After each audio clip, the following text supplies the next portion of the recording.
Amém, glória a Deus. As lutas e as provas, elas são inevitáveis, né? A irmã Amanda contando tudo que enfrentou, e como ela disse, não é fácil.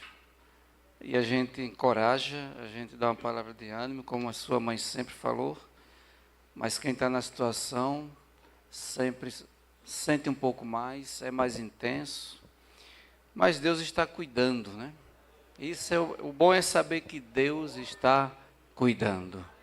Seu cuidado nunca nos falta. Ele nunca desampara. Ele nunca nos deixa só. Nós temos lido uma palavra e esse versículo bíblico, ou esses versículos bíblicos que eu li nesta noite com a igreja, desceu ao meu coração nesta tarde, ainda quando eu estava ali no batismo. E chegando em casa fui reler e meditar um pouco.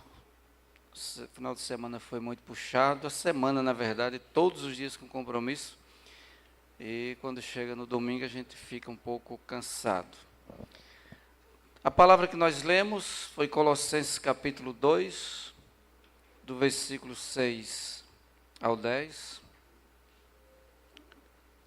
que diz assim: Como, pois, recebestes o Senhor Jesus Cristo, assim também andai nele, arraigados e edificados nele, e confirmados na fé, assim como fostes ensinados, crescendo em ação de graças, tendo cuidado para que ninguém vos faça presa sua, por meio de filosofias e vãs sutilezas, segundo a tradição dos homens, segundo os rudimentos do mundo e não segundo Cristo, porque nele habita corporalmente toda a plenitude da divindade.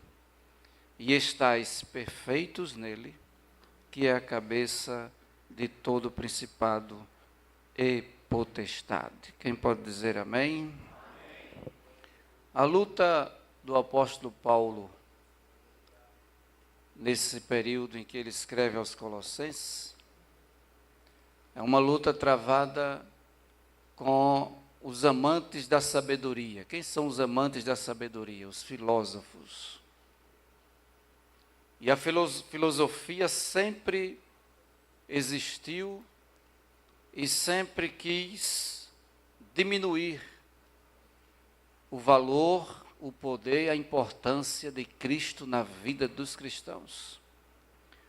Os filósofos, muitos deles são ateus, outros já têm fé, já creem. E aqueles que não creem em Jesus, eles colocam Jesus apenas como parte do sistema da sabedoria. Mas a Bíblia Sagrada nos apresenta um Cristo que, segundo o que Paulo diz no versículo 9, que habita corporalmente, ou seja, mesmo como homem, mas ele era a expressão de toda a plenitude de Deus. A expressão da divindade quer dizer a expressão da plenitude de Deus. Nele habitava, nele habita, ele é, ele foi, ele sempre será a plenitude da divindade. A divindade nunca esteve fora da vida de Jesus, da sua história, da sua existência, e muito menos agora que está ao lado de Deus, intercedendo por nós. Mas Paulo percebia, era uma luta travada. Os novos crentes, principalmente, eles estavam vivendo essa dificuldade. As filosofias e sabedoria humana sempre os cercando e querendo desvirtuar a sua fé. No versículo 10, Paulo diz aos Colossenses: e estáis perfeitos nele. Você coloca no lugar desta palavra perfeito o termo pleno. E aí nós podemos ler dizendo: e estáis plenos nele. E o que é pleno? Pleno é completo, pleno é inteiro, pleno é aquilo que não tem falta de coisa alguma. Então Paulo está trazendo aos colossenses uma proposta para que eles possam contrapor aos filósofos e aqueles que debatiam com a sua fé, para que eles pudessem ter a convicção que eles estavam em Cristo, ou tendo Cristo, ou habitando em Cristo, eles não tinham falta de nada, eles estavam completos. E essa é a essência da fé daqueles que de fato e de verdade se entregam a Cristo Jesus. Você precisa viver a fé em Cristo com essa convicção de estar pleno, de estar completo, de estar inteiro, de não sentir falta de nada.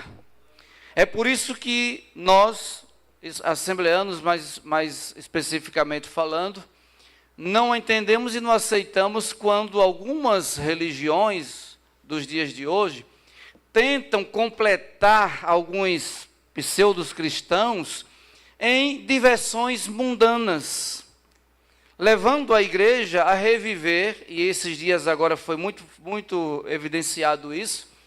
Tem igrejas que faz arraial, tem igrejas que faz festas juninas, tem igreja que faz carnaval, tem igrejas, desliga aqui por favor, tem igrejas que tentam levar as pessoas a relembrar, mas aqui a gente está fazendo algo tirando a idolatria, tirando isso, tirando aquilo e colocando Cristo no meio. Não importa, está fazendo coisa que fazia no passado, então isso mostra que essa pessoa não está plena em Cristo.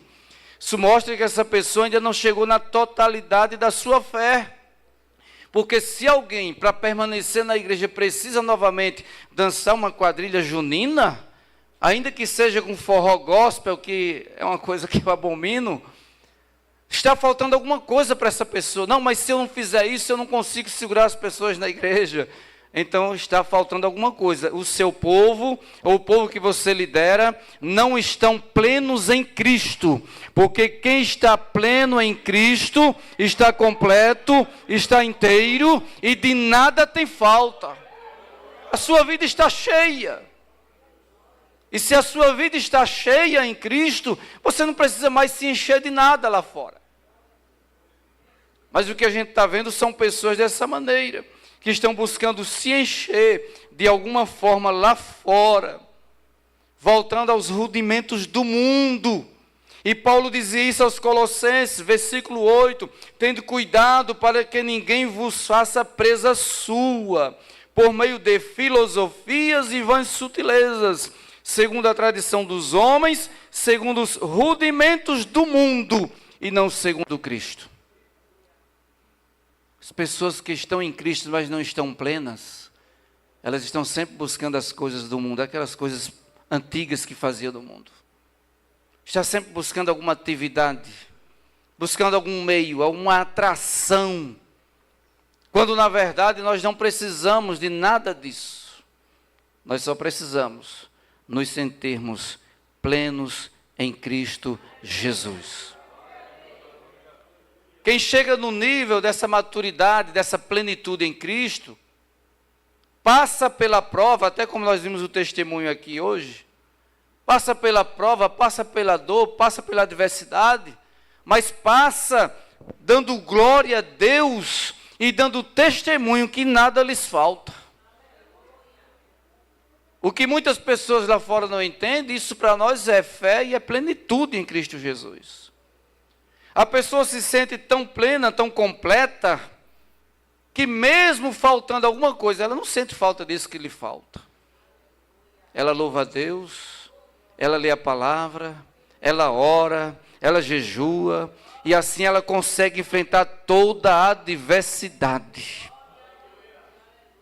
Porque ela está revestida de uma plenitude que o mundo não conhece. Tem muitas pessoas desesperadas porque lhes falta alguma coisa.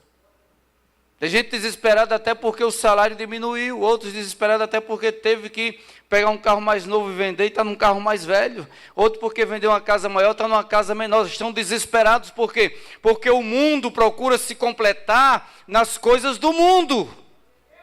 Mas a igreja, ela busca se completar em Cristo, nas coisas que são de cima e não nas coisas que são da terra.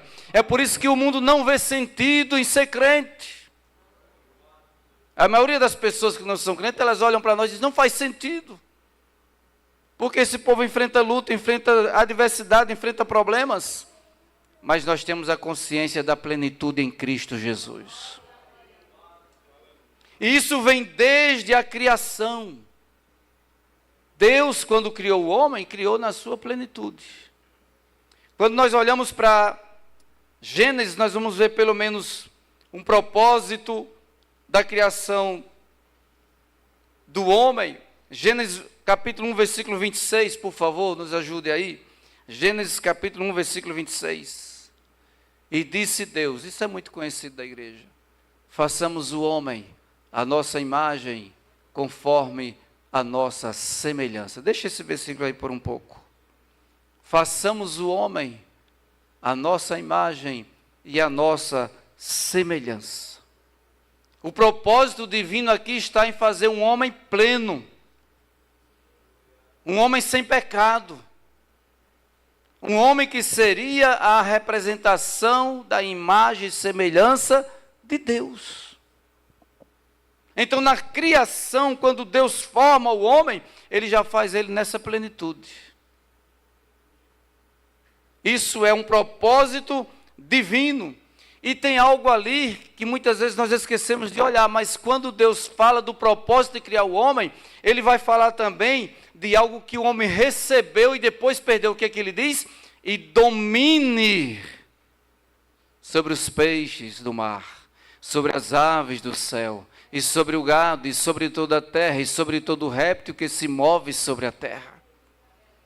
O Senhor criou o homem, a sua imagem e semelhança, ou seja, na sua plenitude da sua divindade, e ainda lhe deu domínio sobre as coisas que estão criadas, que o próprio Deus criou, e ainda deu algo muito mais especial do que tão somente ser a sua imagem e semelhança e ter domínio sobre as coisas. Está no capítulo 2, versículo 19. Coloca aí, por favor.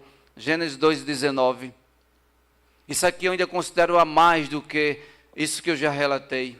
Diz assim, havendo, pois, o Senhor Deus formado da terra, todo animal do campo e toda ave dos céus, os trouxe a Adão para este ver como lhe chamaria, e tudo que Adão chamou, e toda alma vivente, e isso foi o seu nome. Olha o privilégio que Deus concede. Deus não podia denominar os animais? Deus não podia, Ele criou, Ele já podia dizer, ó Adão, isso aqui é o leão, Adão. Ó Adão, agora vem aqui, isso aqui é o elefante, Adão. Deus não fez assim, que coisa magnífica. Deus chamou Adão e disse assim, vem cá Adão, vou lhe dar um privilégio. Está aí a minha criação. Agora, o nome que você chamar, assim será. É coisa grandiosa que está revelado nesta palavra. Deus não precisava disso, mas Ele deu essa honra ao homem. Foi Deus quem criou o leão, mas quem colocou o nome? Adão. Foi Deus quem criou o elefante, mas quem colocou o nome? Adão. E todos os animais e aves foi dessa forma. E o homem gozava desse privilégio. E criando Deus o homem à sua imagem e semelhança, na plenitude divina, lhe dando domínio sobre todas as coisas, lhe dando a honra de dar os nomes para os animais que o próprio Deus criou. Deus vai um pouco mais além. Volta aí para o versículo 18 desse capítulo aí, por favor.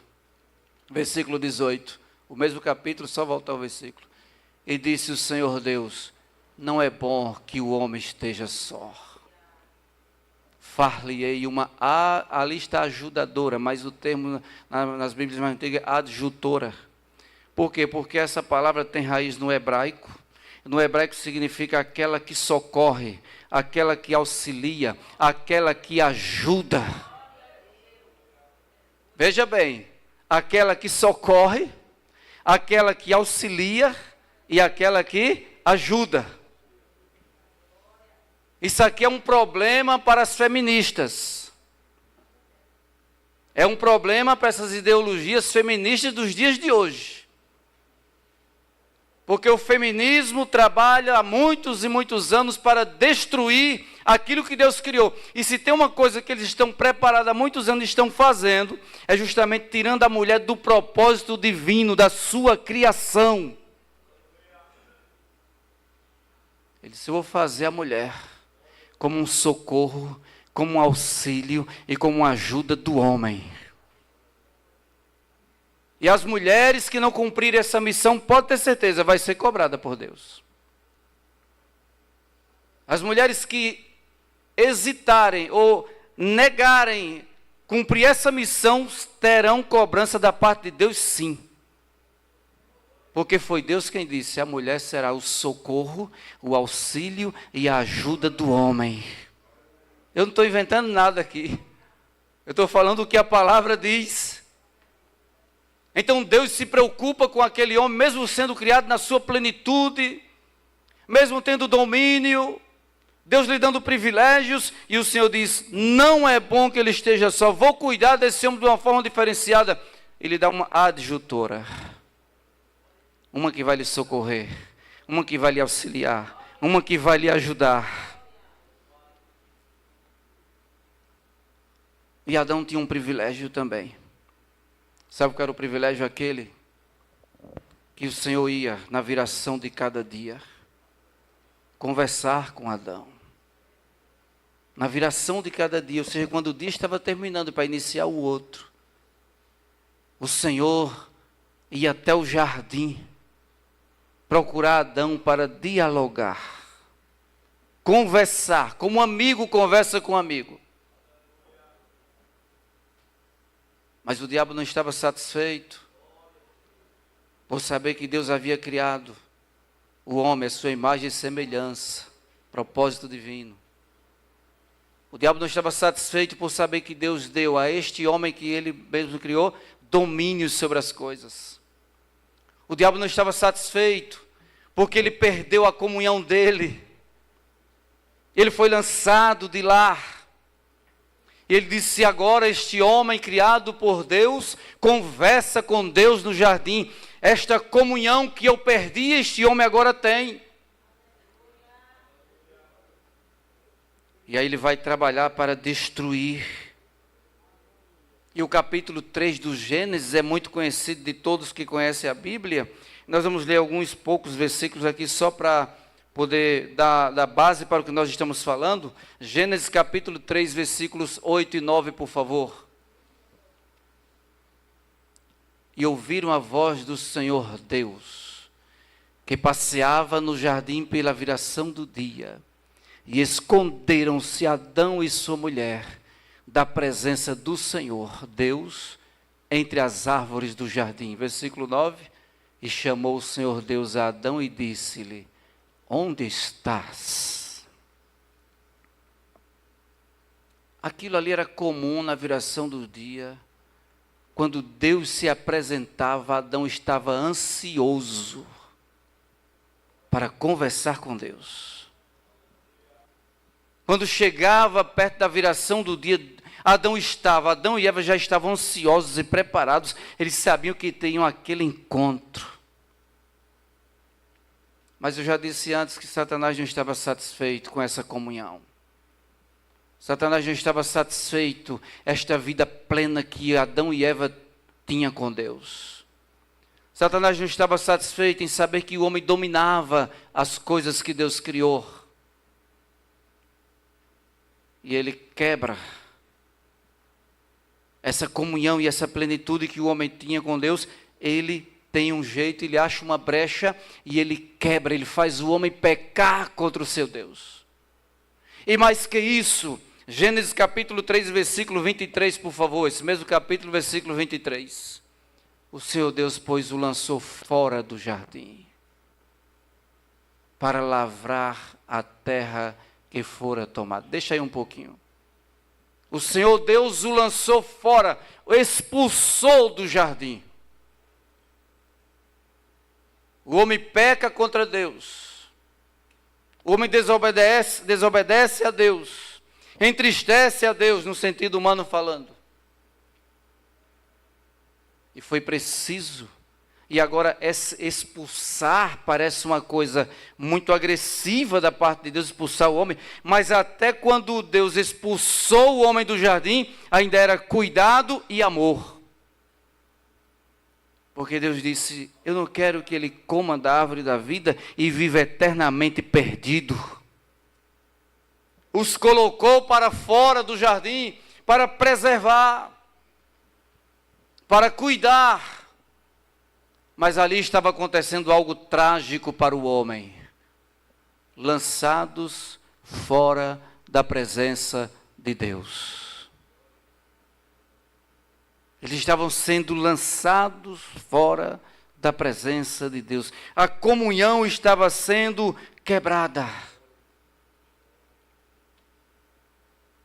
E o homem jamais poderia restabelecer isso. O homem por si só jamais poderia restabelecer isso. E até hoje nós encontramos pessoas querendo restabelecer essa comunhão com Deus nos seus próprios conhecimentos e esforços humanos, e por meios religiosos, penitências. Mas o homem não pode restabelecer isso sozinho, pela sua força, nem pelo seu conhecimento, nem pela sua capacidade.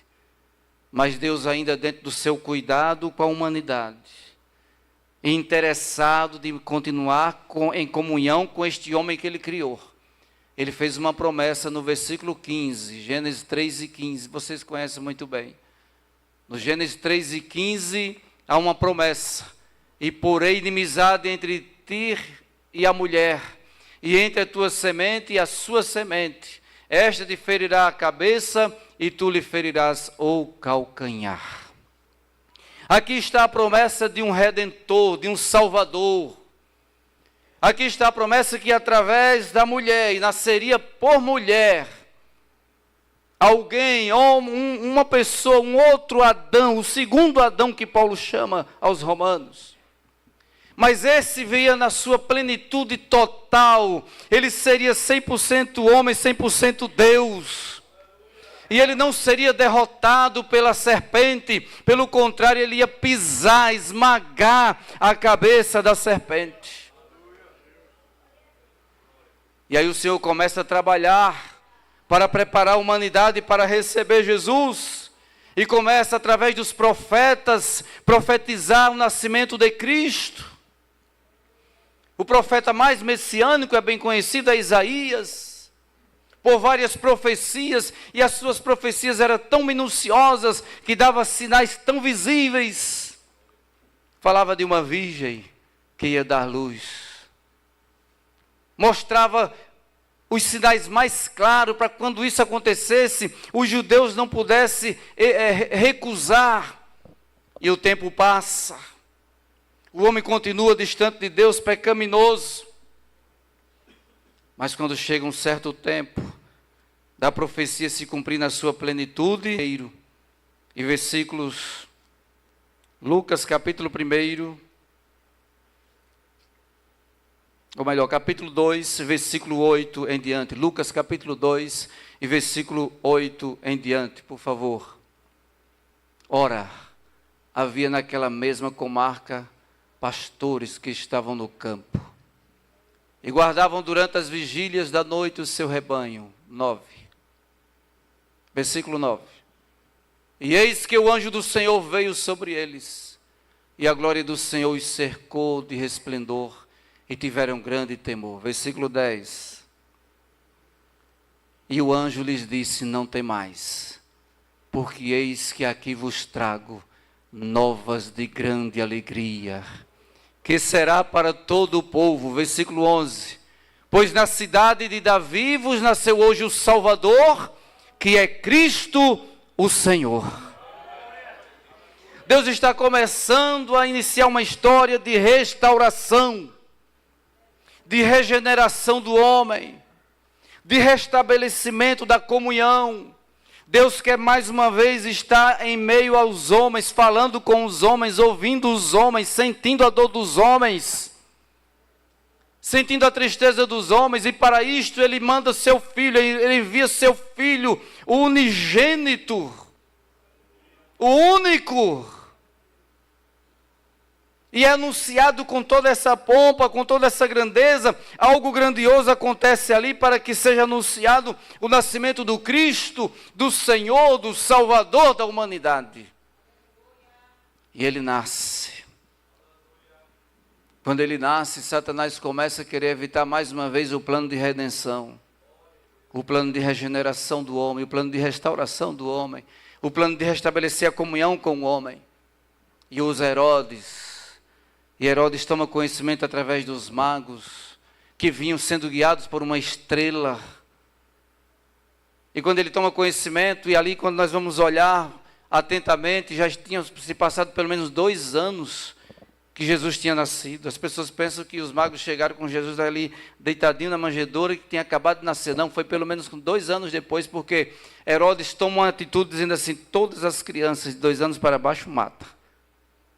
Porque ele não queria permitir, Satanás usando aquele homem, aquele governo da época, não queria permitir o nascimento daquele que é Salvador, Cristo e Senhor. Mas ele não consegue alcançar o seu propósito, porque o propósito maior é o de Deus, não é o de Satanás. Satanás tem intentos, Deus tem propósitos. Quantas vezes Satanás tentou tirar a vida de algumas pessoas que estão aqui? Quantas vezes Satanás tentou destruir a vida de algumas pessoas que estão aqui? Mas além ou acima ou maior do que o intento do diabo, é o propósito de Deus na minha e na sua vida. O propósito é maior. O plano divino é maior. E sempre nos guardou, sempre nos livrou. E esse Salvador, que é Cristo, o Senhor, Ele nasce, Ele cresce, Ele passa no anonimato toda a sua infância, toda a sua juventude. E parece até que as coisas estão esquecidas, parece até que Deus parou no cumprimento da promessa. Porque alguém dizia, sim, uma virgem deu a luz aí, a gente ouviu falar isso, mas ninguém ouviu falar mais nada, e já vai fazer 30 anos e ninguém diz mais nada. Aí nós vamos para João capítulo 1, versículo 29. Em outro dia que João Batista forma uma fila de batismo, e todas as pessoas desciam para ser batizada, e João Batista já estava alguns dias batizando, estava ali, aquela fila de batismo crescendo, mas no outro dia, João Batista viu a Jesus, vindo a ele e disse, eis o Cordeiro de Deus que tira o pecado do mundo. 30 anos depois do seu nascimento, Deus faz questão de revelar ao mundo que ali agora está aquele que nasceu, como foi anunciado pelos pastores, o Salvador, o Cristo, o Senhor. Aparece naquela fila de batismo e João o revela para a humanidade. E ali inicia o ministério terreno de Jesus, curas divinas. Ele levanta mortos, os enfermos são curados, os coxos são curados, os leprosos são curados.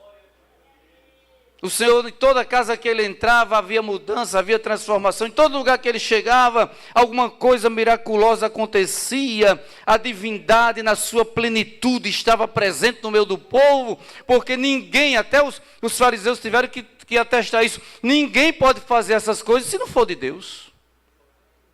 Nicodemos falou isso. Então, a divindade na sua plenitude manifestada em Cristo. E as pessoas vendo tudo isso acontecer ao seu redor, dos seus dias, nas estradas empoeiradas da Palestina, da Judeia, por onde Jesus passava, os milagres aconteciam, as coisas miraculosas aconteciam, e eles eram testemunhas ocular. Mas eles não entenderam que Deus os visitava com a sua graça naqueles dias. E não há tragédia maior para o ser humano.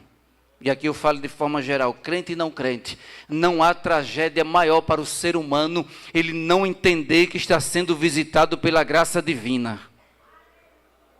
Ele não entender que Deus está tentando se aproximar dele. Quantas vezes nós não entendemos isso? O Espírito Santo toca em você, vai orar mais, você não vai. Leia mais a Bíblia, você não lê. Jejue mais, mas você não jejua. É a visitação da graça e você não está entendendo. É um tempo de visitação de Deus e você não compreende que há necessidade de mudança, de atitude, de ação, de palavras, de gestos. A sociedade daquela época não entendeu. Jesus andando no meio deles, visitando eles, Deus visitando o povo. Mas eles não entenderam. E esta graça manifestada, um dia ela é acusada falsamente, condenada injustamente. E eles o levam até o Calvário, levando aquela cruz pesada. Isaías revela que aquela cruz, o peso daquela cruz era porque ele levava sobre si as nossas transgressões, as nossas dores, as nossas pisaduras estavam sobre ele. E ele vai até o Calvário. Vocês conhecem bem a história. Lá ele se entrega, ninguém tem poder sobre ele, ele se entrega. Seu sangue é vertido. Aí o mesmo João, que teve a revelação no capítulo 1, versículo 29, quando ele vai escrever a sua primeira epístola, no capítulo 1, versículo 7, ele vai fazer outra revelação sobre o sangue de Jesus.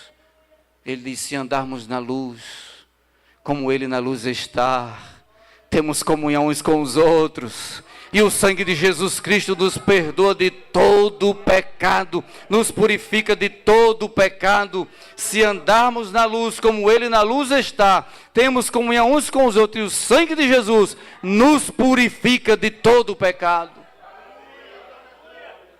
Aquele sangue que está sendo vertido no Calvário vem para regenerar o homem, restaurar o homem e restabelecer o diálogo novamente e trazer plenitude para o homem. Quando Jesus conclui o seu ministério, ele é sepultado, mas a sepultura não o contém. A morte não o detém. A morte não consegue. Alguns até dizem que é o dia que a morte morre. É o dia que Jesus é crucificado, porque na ressurreição a morte morreu. E ele se levanta ao terceiro dia. E a igreja está medrosa, os apóstolos estão encerrados no cenáculo. João revela isso. Eles estão com medo dos judeus, porque eles não sabem o que vai acontecer, meus irmãos. Eles conheciam, eles ouviam, mas estavam cegos de entendimento naquele momento. E João disse que eles estão no cenáculo com as portas cerradas, fechadas, sem saber o que vai acontecer, com medo dos judeus. Os apóstolos esqueceram de uma palavra do próprio Cristo em Mateus capítulo 16, versículo 18. Quando ele olhando para eles disse, edificarei a minha igreja, e as portas do inferno não prevalecerão contra ela. Jesus estabelece uma igreja, ele levanta uma igreja. E ele não levanta uma igreja, ele levanta uma igreja forte, uma igreja vencedora. A igreja ela é vencedora já na sua fundação, na essência da igreja. As portas do inferno não prevalecerão contra ela.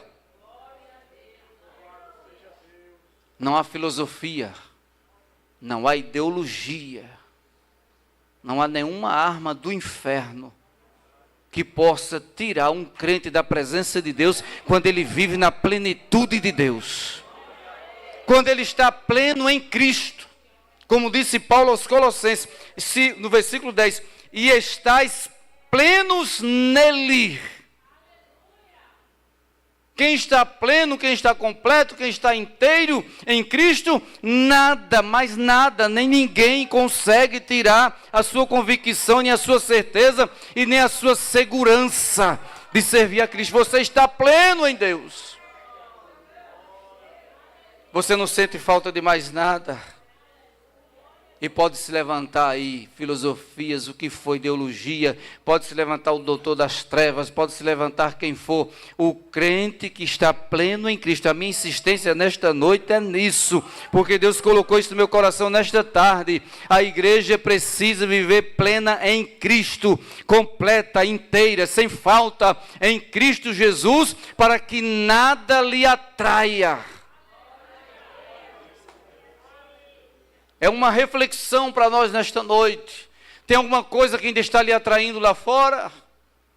Tem alguma coisa que está conseguindo tirar sua atenção daquilo que você tem vivido até hoje, da sua fé está sendo minada? É preciso estar pleno em Cristo.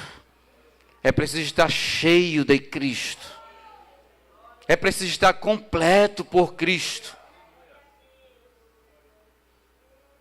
Porque tem gente que mesmo vivendo na fé ainda diz assim, eu só vou estar inteiramente feliz quando eu comprar o carro que eu desejo. Ele foi infectado pelo vírus da prosperidade. Não, eu só tenho felicidade plena quando eu conseguir a casa que é dos sonhos. Quando eu tiver o salário dos sonhos. Não, Paulo não pregou isso nunca, ele disse, não, nós temos que estar plenos em Cristo.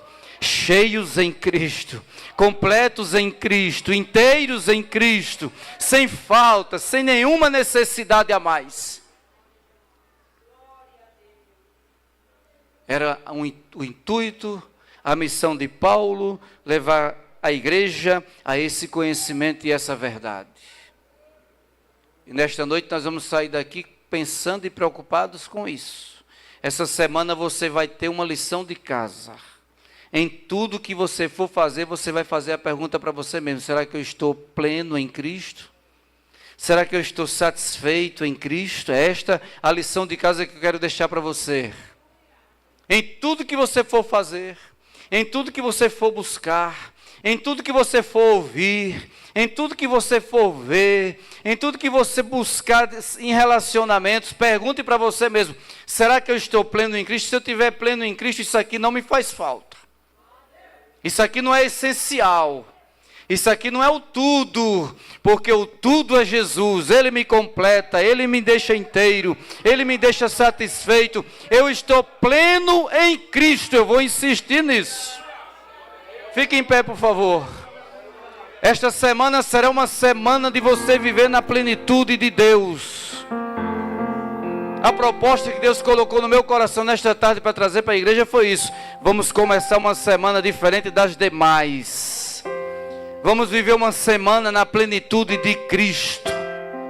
Plenos em Cristo, cheios em Cristo, completos em Cristo, inteiros em Cristo. Nada vai tirar o teu sono essa semana. Nada vai causar tristeza a você essa semana. Nada vai tirar a tua paz essa semana, se você viver pleno de Cristo. Se você viver essa inteireza desta palavra, a plenitude desta palavra, pode ter certeza que vai ser diferente. E você vai ter testemunho para contar, eu tenho certeza. Comece diferente essa semana a partir de amanhã pela manhã. Comece a viver dias diferentes, buscando essa plenitude em Cristo. Senhor, eu sou pleno em Ti, eu sou cheio de Ti, eu sou completo de Ti, eu estou inteiro em Ti, nada me faz falta, nada mais me incomoda, eu estou na plenitude de Cristo. Você vai viver com esse propósito essa semana, e eu tenho certeza que eu vou ouvir testemunhos aqui neste lugar. Louve a Deus, com inteireza de seu coração, com o seu coração pleno, com a sua alma regozijante. Em nome de Jesus, adore a Ele. Sua morte ali na cruz, adore, carregando minha dor. Faça desse louvor uma oração. Você se expôs por mim. Aleluia. Se entregou em meu lugar e me deu uma nova chance. Eu vou recomeçar.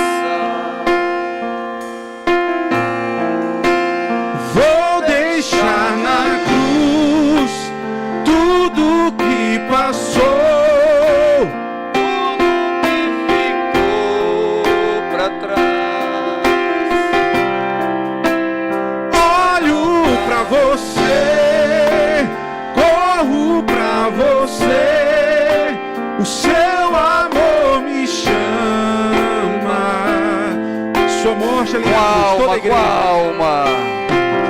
Sua morte ali na cruz, carregando minha dor.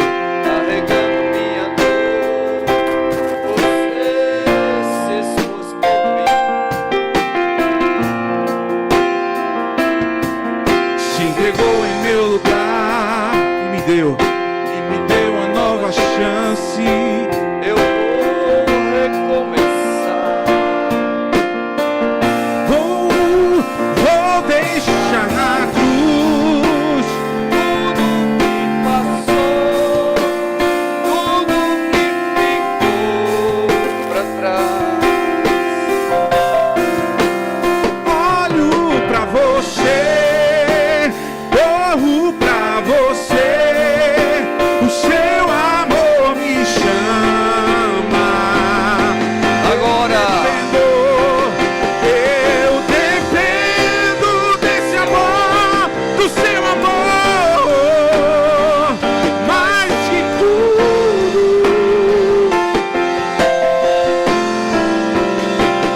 Eu confio que esse amor tem poder pra curar dores. Eu vou deixar na cruz tudo que passou. tudo que ficou pra trás. Olho pra você, corro pra você, o seu amor me chama. Eu dependo, Senhor, eu dependo desse amor, do seu amor.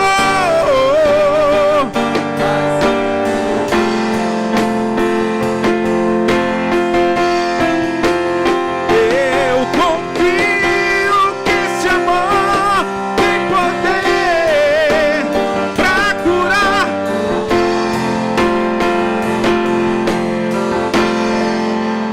Vou deixar na cruz, Lord.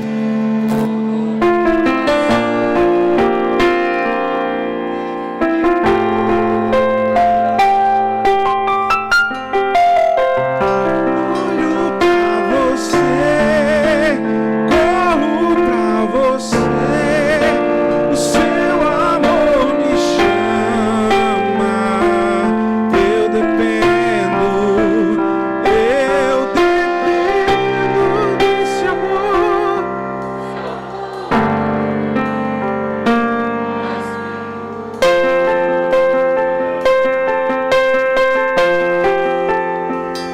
Eu confio que esse amor tem poder pra curar. A última vez, vou deixar na cruz. Vou deixar na cruz tudo que passou, tudo que ficou pra trás.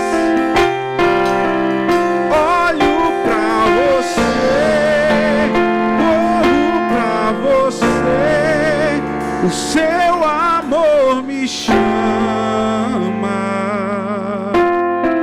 Glória a Deus. Aleluia. É uma semana para recomeçar.